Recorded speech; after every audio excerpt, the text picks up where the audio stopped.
Welcome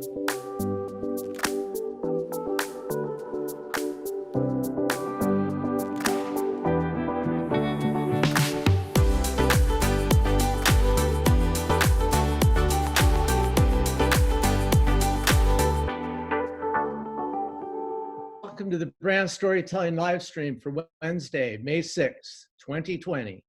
I'm Rick Parkhill, and happy you're joining us today. We present live streams every Wednesday at this time. Our mission is to bring our community of brands, agencies, and their storytelling partners the most timely and relevant topics and speakers to help everyone through these challenging times and even into the future. These shows are for you. So please let us know what topics and guests we can bring to the screen. Just via an email. It's easy to remember. I'm Rick at BrandStorytelling.tv. Drop me a note.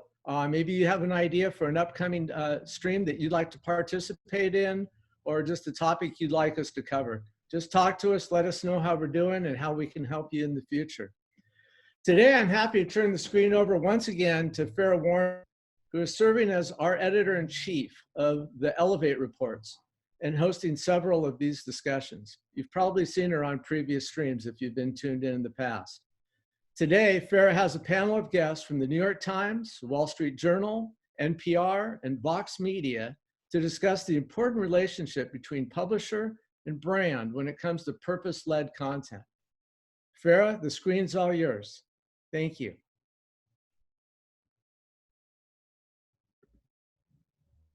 Hey, Rick, thank you so much. It's really an honor to be here with four people who, while I've met just one of them in person, the other three I have obviously looked at their work from afar. And so it's really lovely for me to introduce our four guests. So we have Tabas, who is the head of creative strategy at Vox Media.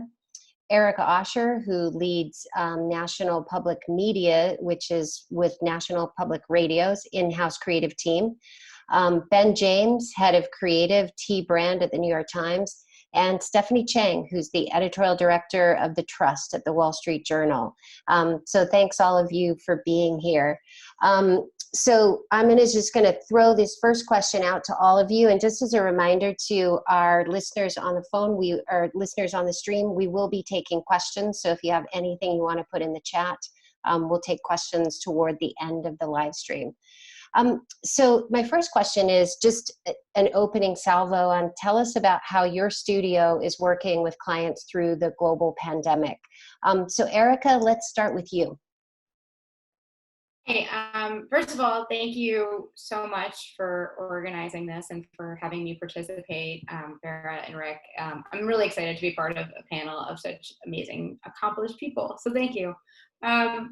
So I think coronavirus has really forced all publishers to be nimble and to be adaptive and to find new strategies to build client relationships and to make creative that's particularly resonant, relevant, and trustworthy. Obviously we're having to work even harder than normal to earn business in, a tighter market. So I think the benefit of that is it's forcing us to be innovative. Most of NPR's sponsorship activity is in the audio space. So we're conducting a lot of research right now to really learn what is the most effective audio messaging for this climate and for right now. And that's changing pretty quickly, I think we can all agree. So we've provided guidance to sponsors, about how do you speak appropriately about your COVID response. And we're doing a lot of testing to really verify kind of our instincts on that front. So we've learned through studies with Jacobs Media, through our audio testing partner, Veritonic, that consumers really want brands to be specific and to share solutions. With Jacobs Media, we found that 73% of our listeners want to hear how brands are helping their employees. 62% want to hear how brands are helping their customers. In our Veritonic study of audio messaging, we found that 90% of those surveyed said that they appreciate it when brands use their sponsorship messaging to address what's happening right now. And then on the production side, of course, we're having to be even more adaptive. We used to travel to record our soundscapes, which is our primary branded content product. But we can't do that anymore. So we have to, and we're recording with people who are employees of companies, who are customers of companies, who are their partners. These aren't professional talent. They don't have in-home studios that we can rely on. So we have to do things like send them microphones. We have to use lots of different audio recording software to find something that will work, that will sound good in our podcasts. So that's been another big part of where we've been adapting and working with brands. We've also been sharing what we've learned along the way because we think it's important to be open and to be collaborative at this time. I guess the one plus side is that because we don't have to travel, our production times are a lot faster. So that's been one kind of benefit of that too. That's great. Thank you, Erica. Ben, what's it been like at T-Brand during the global pandemic? Sure. Thanks for having all of us. And hi, everyone. Yeah, at T-Brand, what has remained consistent is our job is to help brands make an impact in the world via the New York Times advertising platform. But of course, the world is changing pretty rapidly and dramatically. But with that change, we continue to tell stories. We continue to create podcasts. We've recently launched a virtual event slate, which was built off of our event slate that a lot of people had participated in previous to that. A lot of things like Deal Book turning into a daily call, or Corner Office turning into like an ongoing series that we can help brands make an impact via those virtual events. So that's one way that we're guiding via the platform itself. We've also put out some guidance that we called the business acts and the brand speaks that it's a bit of a white paper, comes in the form of a PDF that we shared with a lot of our client partners to just give some guidance on everything from tone of voice to changes in strategy of things that are going on in the world. We, like many others, and pretty much everyone else, we think, given how much pause and reconsideration there's been for what the brand message should be right now, we've generally been guiding clients on the idea that for us, there is no advertising right now without action. And so wherever we can, we try to help tell those stories. We've had a couple of unique partnerships that have launched, or the retelling of some past stories that we've done. One of which that we're very proud of is work that we've been doing with Verizon, where Verizon and the New York Times have come together to offer subscriptions to every high school student in America, and taking that idea that Verizon connects with the idea that the New York Times truth telling is available to them. We're helping guide and structure brand moves like that from brands so that we can help them through this time. So that, amongst much else, we're just kind of trying to push forward through the fog, as it was. So here we are. Great. Thanks, Ben. Stephanie, to you, can you tell us about how you're working with clients at the Trust through this? Sure. Thank you for having us, Fara. I would say that, what we're finding is that despite the pandemic, though some clients are pausing, many others are not, and are really looking to us to help them find the right ways to reach their customers during this time. In general, our role has always been equal parts studio and creative consultancy, in that we take a lot of time helping clients understand what aspects of their business are most pertinent to the Wall Street Journal Barron's Group audience, because our audience is a large part of what drives them to us. So in general, we work a lot with them on shaping their messaging, their tone, and their style to work right in our environment. And then we move to the execution of the programs that we do.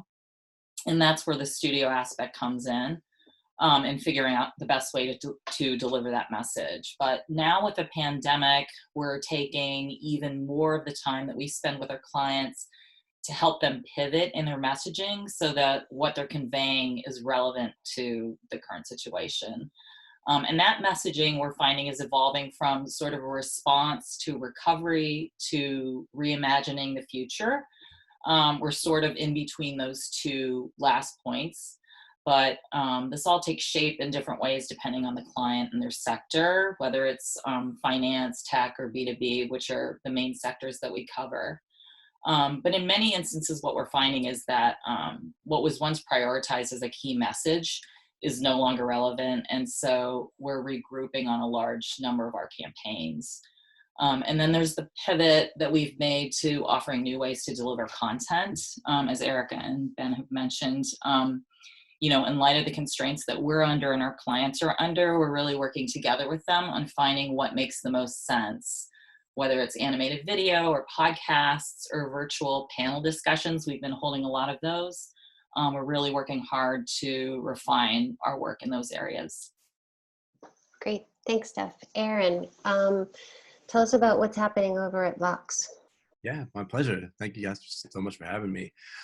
So I think the mantra that we keep using is the word empathy. I think that is so important when it comes to times like this, both in how we deal with our clients, of course, but in also how we construct and develop solutions.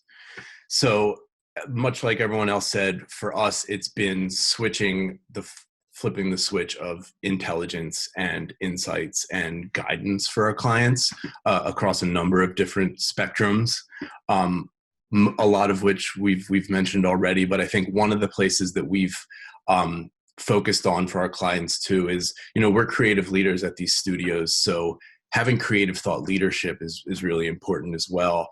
So we've held some panels and some virtual events about creativity in the new reality. So talking again about some of those nimble ways to transfer messaging and tone to more viable solutions, production capabilities, etc. We worked with Google and Facebook in some of those spaces. I think the pivot is also another really important thing that we found, whereby once something was not possible, we need to create something that is of equal or greater value in a new world. One of the programs we did with Esure was something I think we're especially proud of, where we created some Instagram Live content with them, with some influencers and some really great chefs, and used it as a means of driving donations, which I think both plays really well into the fact that Esure is such a kind of responsible steward of the industry that's hurting so much. But it also kind of focuses on one of the commitments that we made as a company about really trying to support brands in their relief efforts. So kind of meeting them where they are. And one such program that we created that was really important that we're proud of is called Story Drive. Story Drive is essentially just that. It's a matching program, basically, whereby we would partner with a advertiser that has a cause that they're donating to or supporting, and we would, of our own accord, match that donation up to a certain degree to really become, part of that solution, and really, again, offer that kind of level of empathy that we think is so important in this day and age. Great, Aaron. I want to pick up on a couple of themes that came out of those introductions. Obviously, the global pandemic, as we all know, has had a major impact on advertising spending by clients. Many people, many of them have literally paused. We've seen the then effect on journalism. But it does sound like in some ways that there are some bright spots in this, whether it's moving more to creative consulting. Again, Aaron, sort of how do you bring the publisher's mission into what the brand's mission is? And also just that the research that we can do right now around this concept of purpose-driven storytelling. What are we learning out of a critical time like this that we can help our clients, even as we move forward beyond the pandemic, but then also looking at other social issues and sort of issues that will come to bear. And so I wanted to, Ben, I wondered on our pre-call, we had discussed some guidance that you had done around business acts and brand speaks. I wonder if you can talk just a little bit about that work that you did and how that's been helping you form conversations with brands during this time. Sure. We actually put that work out. It's close to 6 weeks ago, and it's available for, to share with clients and to just begin a conversation. At that time, what we had seen from the newsroom is that the questions being asked of the newsroom and the questions that people had for the world, we'd seen a pretty significant shift into a focus on the coronavirus story. And so we wanted to really be able to help brands understand how they could participate in that.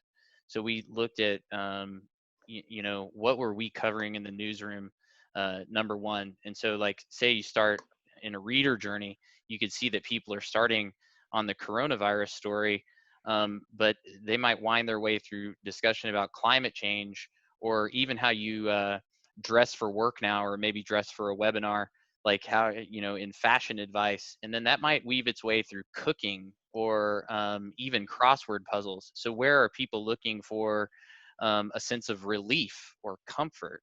And so it's through that kind of breadth and depth journey that we wanted to help the brands that we work with really be effective in the way that they approach, talking to readers.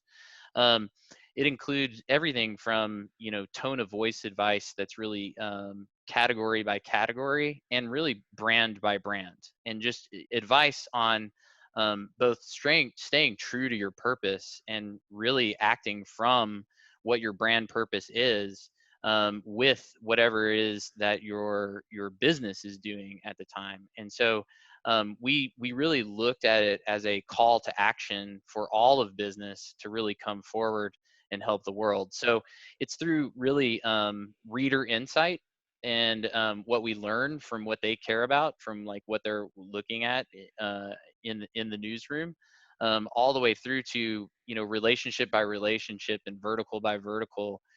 How do we help brands in everywhere from the luxury space, through B2B, finance brands, technology, etc. And so we put that out, and it's led to some really great discussions, and hopefully some work that'll be out soon that we can share. So yeah. Great, thanks, Ben. Stephanie, at the Trust, you guys also put out a white paper, and I know you've been doing other support with brands, other creative ways of reaching out to them. Can tell us sort of how this may have been in some ways a bright spot for you, the Trust, during this time. Sure. Well, we felt that one of the best ways we could support brands, even when they're not advertising, is to provide some thought leadership. So like T-Brand, we did start with a white paper that gave our clients guidance on the economic impact of the pandemic in general, but also specifically on advertising, and looking at the present, and then also how crises historically affect advertising. And then outlining best practices in terms of messaging during these times. So the paper also offers strategies to demonstrate leadership and earn trust during the toughest of times, and then looks at brands that are successfully demonstrating their empathy and values through action. So for example, Verizon's waiving of late fees and raising data allowances, and ServiceNow's offering of free community apps to help emergency response efforts. So the white paper covers all that, and then also offers ideas in areas of content theme development and new ways to get messaging out amid the pandemic. And then in addition to that, we've also been hosting a series of webinars for our clients on various topics. And they feature thought leaders from both in and outside of our organization. So for example, we did our CRO, Josh Stinchcomb. He interviewed Jim Spiros, who's the former Fidelity CMO, on marketing during disruption, because Jim was in his role at Fidelity during the financial crisis. We also have done webinars in partnership with BetaWorks and Ad Age to talk about preparing for the new normal way of marketing, and also just doing business in general. And then we've had virtual conversations that Josh has led with, internal experts like WSJ editor-in-chief Matt Murray, and then also our personal technology columnist Joanna Stern. In Matt's case, it was really to give our clients a look at the state of the pandemic from his point of view, and then also in Joanna's case, just tips on working from home, like the best technologies to use. So we just feel that the webinars and the white paper, which we're planning to keep updating, are all sorts of ways that we're trying to keep conversations going with our clients and offer ideas and inspiration to them. Great, thank you. There's a quick question in the chat actually from Rick Parkhill, is whether these white papers are available to sort of a wide audience. And I don't know if you guys have quick links that you can drop into the chat, or we can certainly follow up on brand storytelling with links to those so that people can take a deep dive into them. I know, at least for the journal, you posted that on LinkedIn and it was available to a pretty broad audience.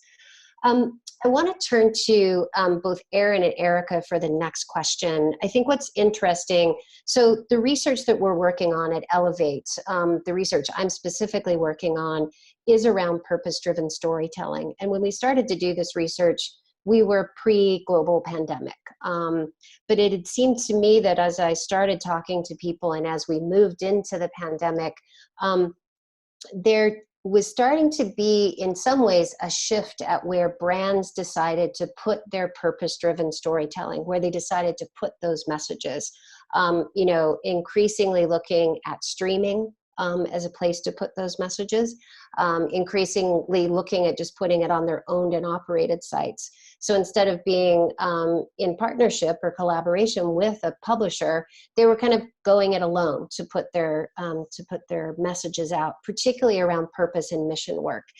And so, Erin, I want to turn this to you and sort of talk about what is the importance for brands to work with a trusted media brand, and how in the environment that we seem to be moving in, where again, so much fragmentation in the industry of where you can put your message, is how do publishers make certain that brands understand why it's important to work with a trusted media brand? So Erin, I'll turn it over to you first, and then we'll go to Erica.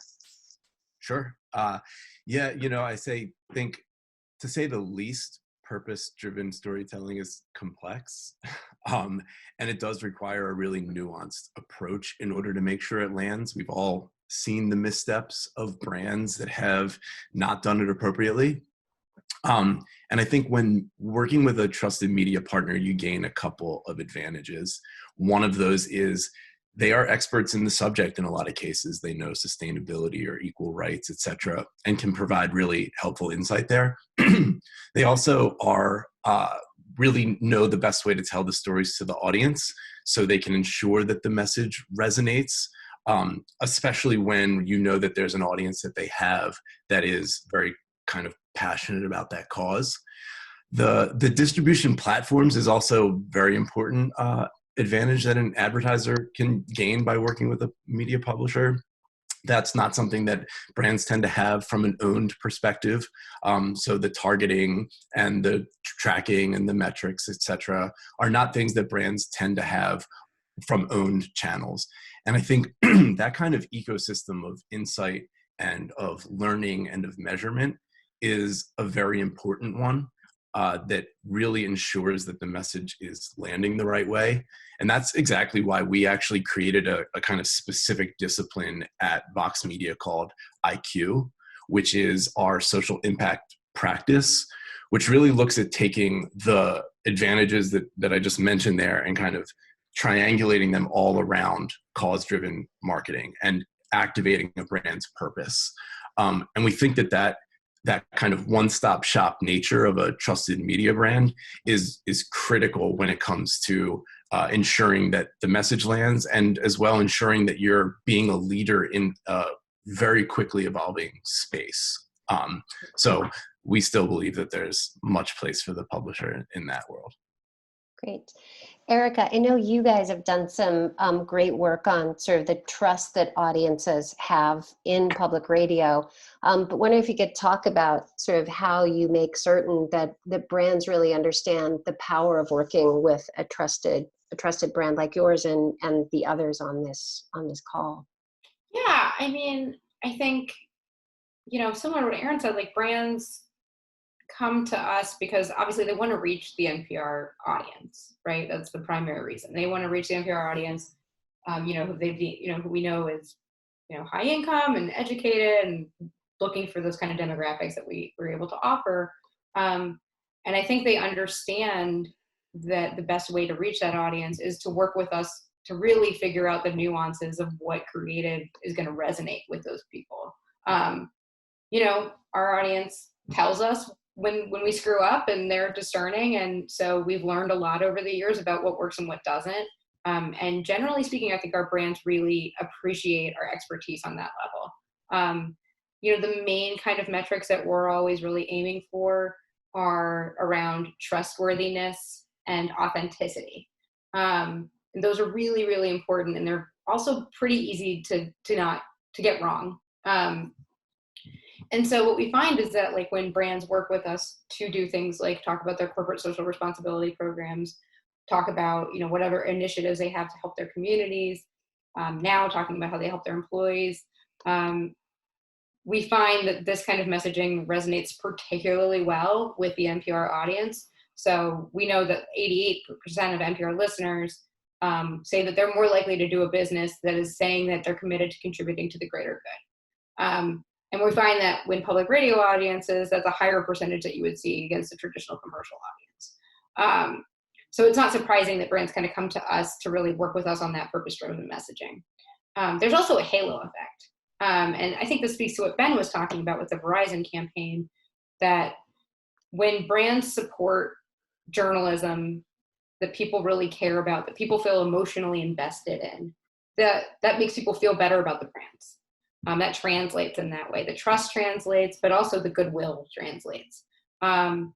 So we see things that, like, you know, the vast majority of our listeners say that they have a higher opinion of brands that support public radio, that they're more likely to engage with bands that support public radio. And I think that's true in a lot of cases of media companies and publishers that have really set a high bar for the quality of journalism that they're providing. You know, the other big way that they're coming to us is when you're in a space like audio that's still pretty new for a lot of people. You know, podcasting has really taken off, obviously, in the last few years. Fewer companies have their own kind of in-house audio creative teams. I think video's gone a lot faster in that direction. Audio also requires a very different type of storytelling. You have to be a lot more focused in your messaging. You can't have all these supporting graphics kind of helping you tell a bunch of different stories at the same time. And so I think that they come to us to kind of help them reach an audience in that much more kind of personal, intimate way that audio provides. And so that's something else that I think that really helps us in terms of building those relationships with brands and building our business in that way. Great. So we have actually a question that's pertinent to this. So I'm going to take it from our audience, and this card comes from Mark Patterson. I think it's really interesting because it's about other platforms and how you get to new audiences. So he asked, what role do you see community-driven platforms such as Twitch for gamers playing in raising social consciousness and driving purpose-driven messaging to new audiences? Is that a platform or a brand responsibility? It's interesting to think about sort of these places that are not quote unquote traditional media brands being a place to put message.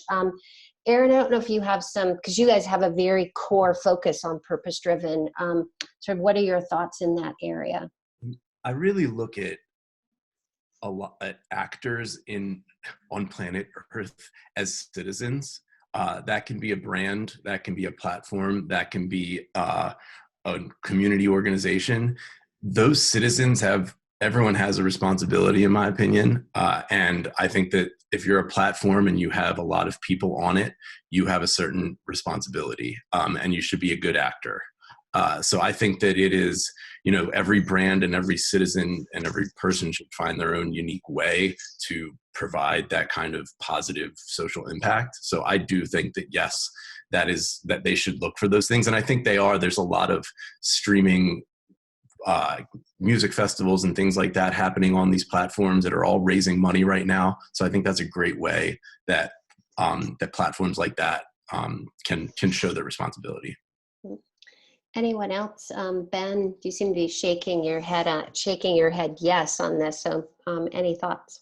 Yeah, it's really about vibing to what Aaron was saying, I think. Like, I really appreciated that. I mean, I don't look at it as an either or kind of thing. Like, is it the platform or the brand? It's really everyone's. As I said earlier, I mean, like, we really looked at this as a call to action for everyone to be able to do what they can to provide good information, the right information, to provide that truth. Um, for us, our brand purpose is really rooted in finding truth, and it's really well defined for us in the mission and values of the company and the newsroom.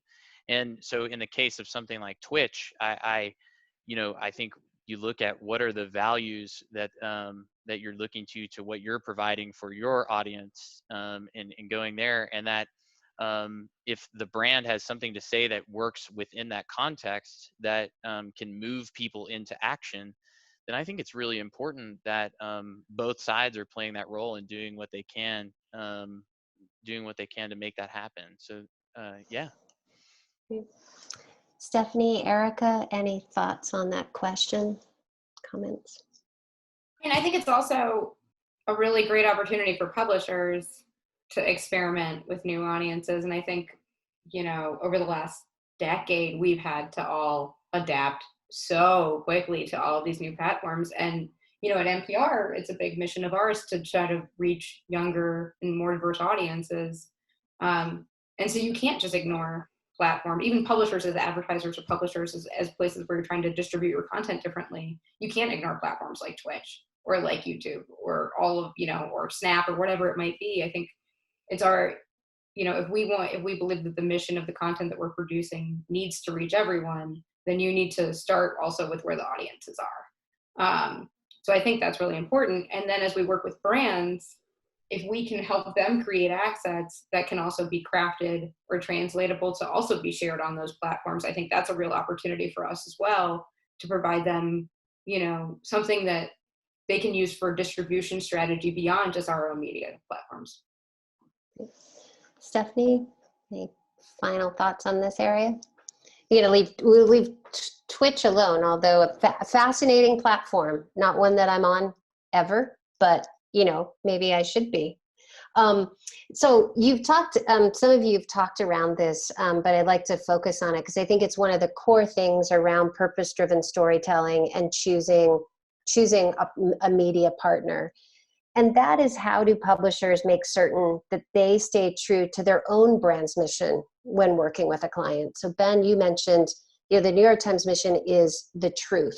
And I wonder if we'll start with you, Ben, sort of how do you make certain, because I've been in these conversations with clients, right, where there's, it's not that you're sitting on polar opposite sides from each other, but media brands have their own purpose and their mission that they can bring to this conversation. So how do you work that with brands? It's funny. I mean, yeah, we end up in that conversation a lot, and the way we always answer is we won't cross the line, we don't cross the line, and we won't cross the line, and then we just continuously don't do that. Like, it's there's a lot of brands that we work on that, like, you'll see the newsroom report on things. So we often get brands wanting to have more influence into things than what might necessarily be available. But the company really is just so committed to, like, a long-term commitment to that truth that they will never cross that. Yeah, I mean, I think that's it's always a hard no, and it is always an interesting thing that that continues on that conversation. I think that what ends up happening as a result of that is that it makes the context for the brand and the advertising space actually more valuable, because I think if you actually have your own truth to speak and your own things to say that are in the space that is connecting, next door to where all of that conversation about truth is happening, then you stand to gain, and you stand to have a really good relationship with your audience. So that's really how we look at it, and we're committed to that.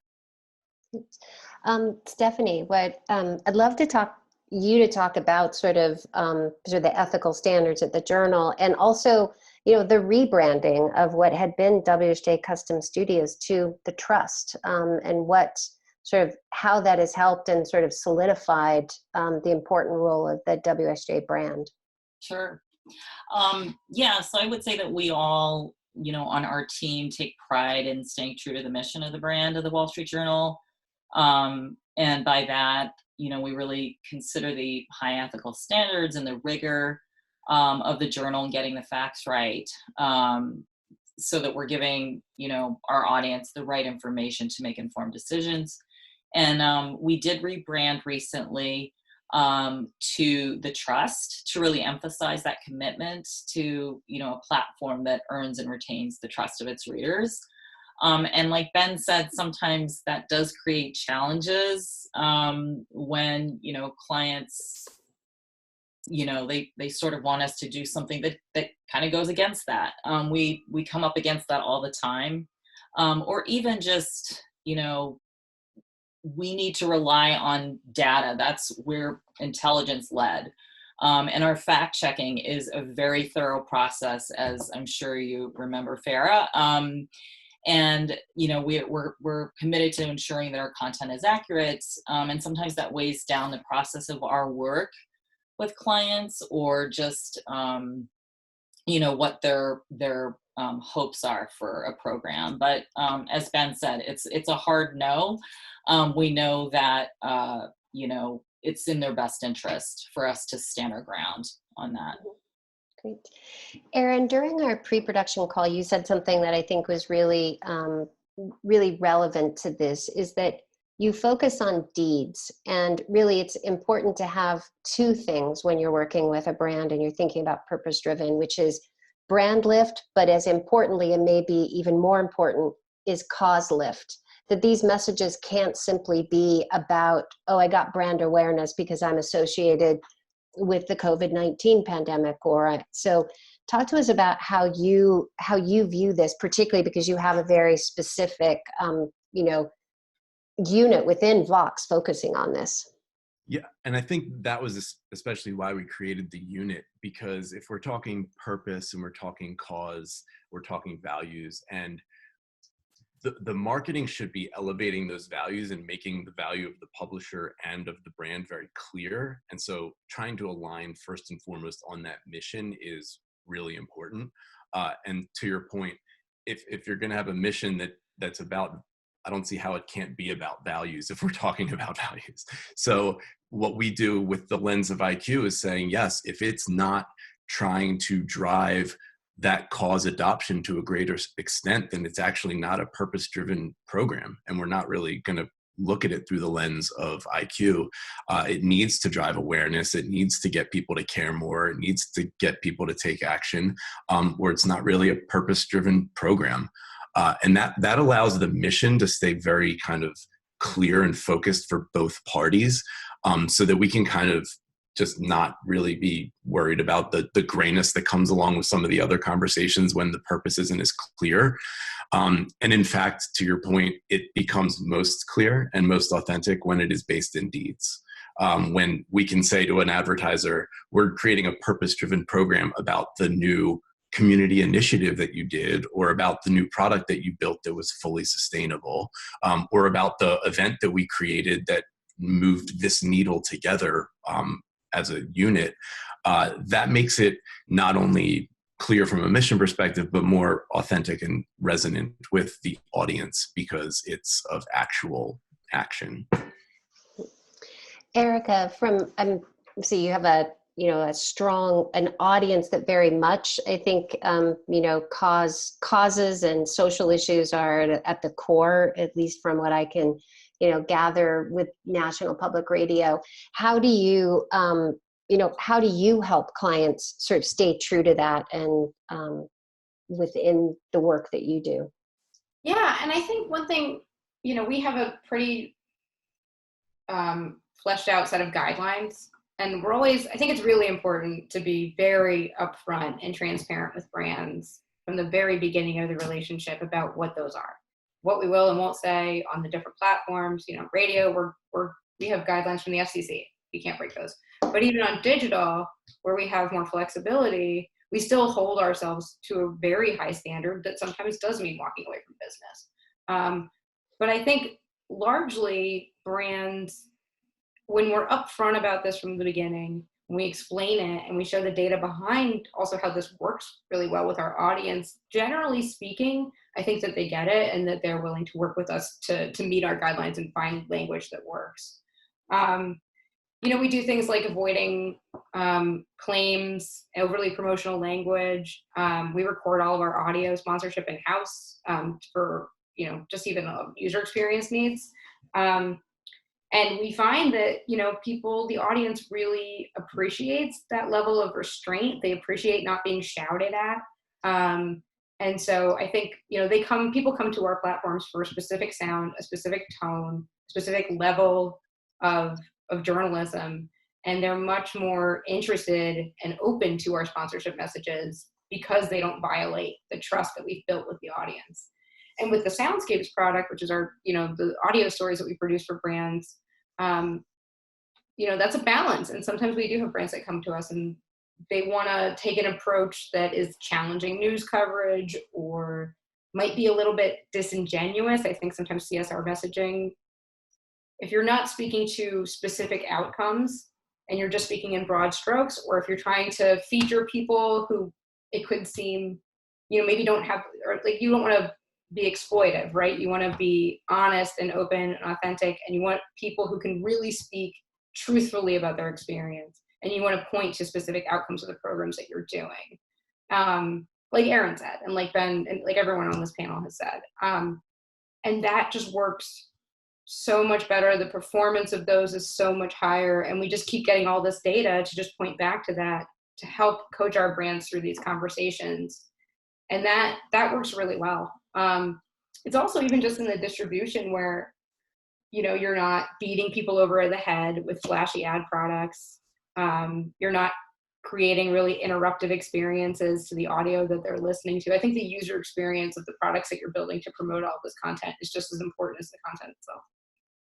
Great. We've got just a couple of minutes. 45 minutes goes fast. But following on from this, we actually have a great question from our viewers, from Matt Gelber. He says, there's a homogenous quality to much of the messaging around COVID-19.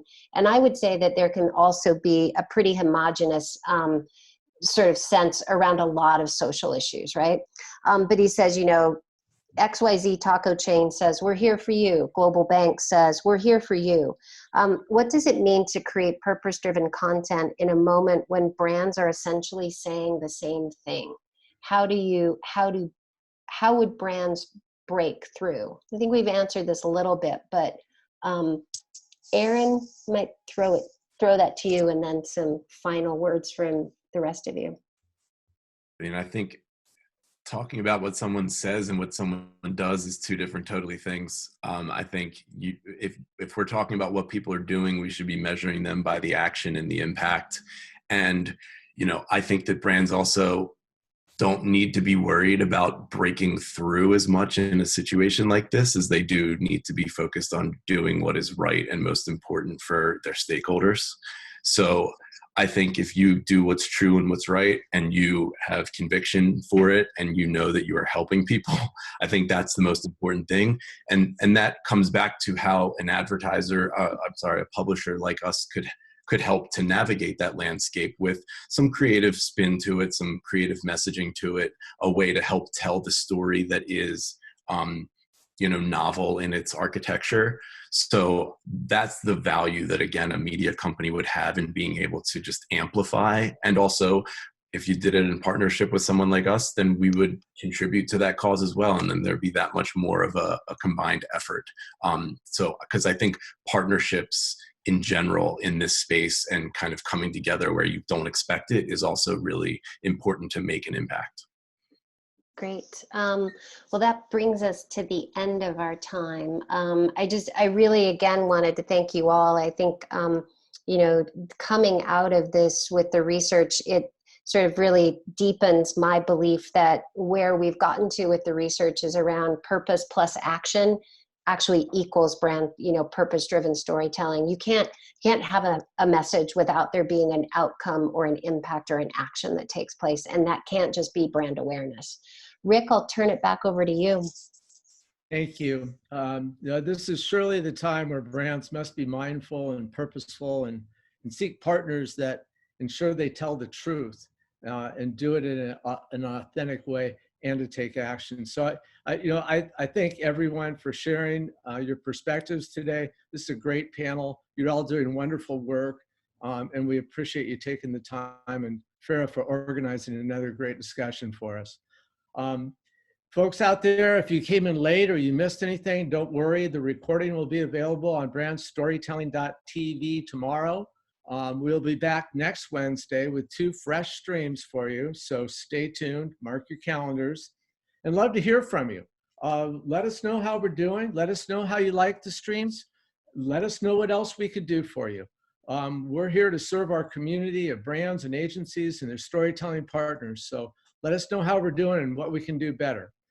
I'm Rick at BrandStorytelling.tv. It's BrandStorytelling.tv. Drop me a line, please. I'd love to hear from you. Stay safe, everyone. We will get through this together. Thank you very much. See you soon.